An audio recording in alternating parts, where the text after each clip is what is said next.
Hello, my name's Will Bauer. I'm an OpenSciEd high school teacher and curriculum writer. We're going to learn about lesson 12, which is all about speed limits and whether we should increase them or decrease them. So there's a lot of great debate in this lesson, which I really enjoy facilitating with students. How did we get here? So back in lesson 11, we were learning about the crumple zones. So we analyzed how to optimize the crumple zone and how rigidity and the length of the crumple zone affects the forces on the vehicle occupants. We analyzed the crumple zones from the matter, energy, and forces perspectives. Now in lesson 12, we're going to shift to think about how does the velocity of vehicles affect safety. So we're introduced to this graph here showing how survival percentage is impacted by your vehicle speed. Let's look at lesson at a glance. So this lesson is a putting the pieces together routine and problematizing. The first 2 days focus on the putting the pieces together, and then day 3 is the problematizing focus. The prep is mostly printing off articles that students are going to read, so no hands-on things for this lesson. So I've split up this lesson into 3 sense-making loops. Let's look at each of them a little bit more closely. So on day 1, the first half is kind of my first sense-making loop.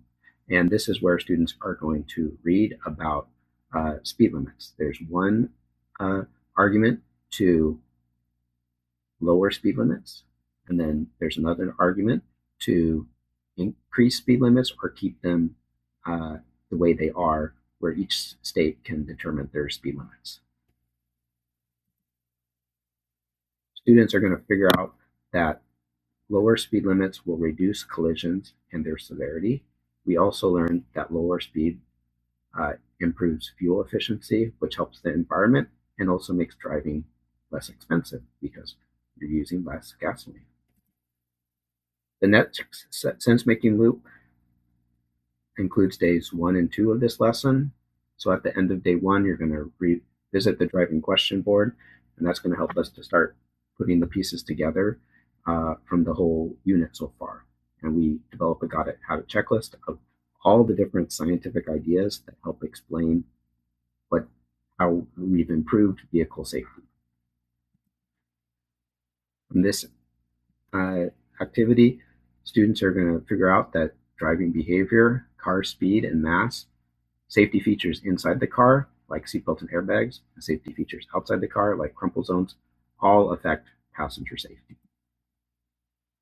Day 3 is when we start to problematize, and we think about, now that we have a good understanding of all these science ideas that help make driving safe, how do we implement these ideas? When we implement these ideas, we're going to have to consider the societal impact.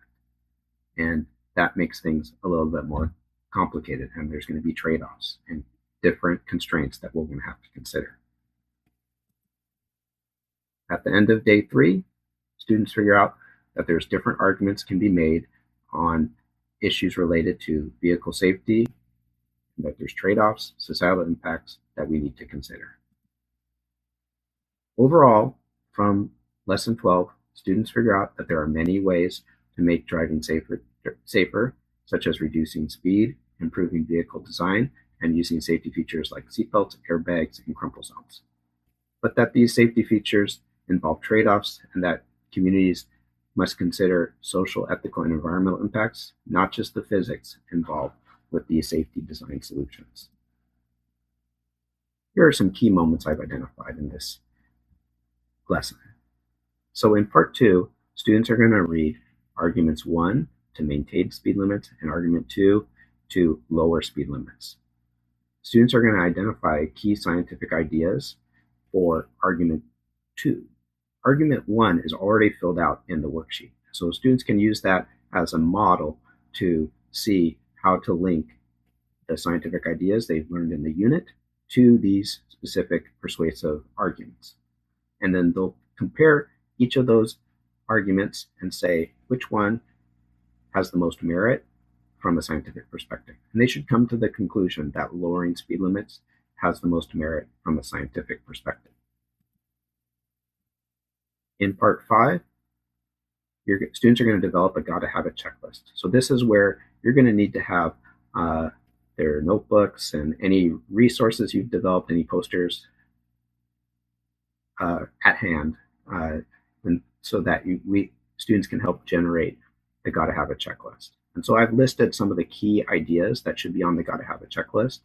There is a teacher answer key in the materials in the folder that has more specific information. I encourage you to look at that to help guide students in developing the gotta have it checklist. I put a screenshot of some of the equations that are in that document. In part 9, students are going to compare and evaluate the arguments from a societal perspective.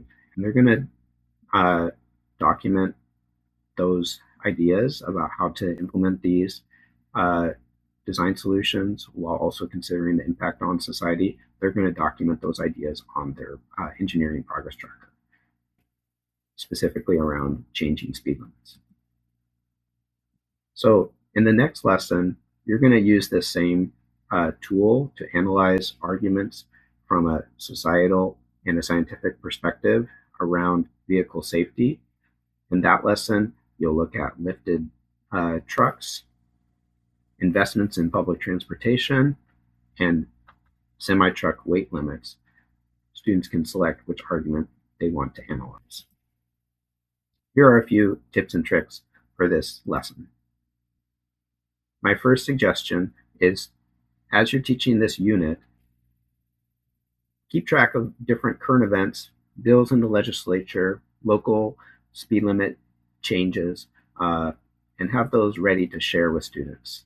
That can really help localize the phenomena you're investigating and help you think about help your students think about what are the societal impacts on their community to change speed limits. Another suggestion is to have your mathematical model poster visible. So as you're discussing speed, you can go back and look at your poster and show students, oh, a lot of these equations have velocity in them. How does velocity affect the force on the car? How does velocity affect the time it takes to stop? So this is a great resource to help students link the arguments to their science ideas they've developed across the unit. My last suggestion is to introduce the design challenge that's coming up in lesson 14.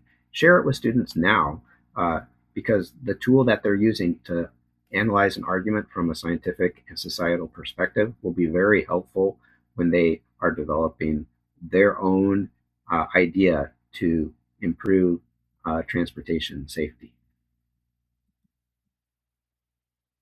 In terms of vocabulary, there are a few words that we encounter like trade-offs and limitations.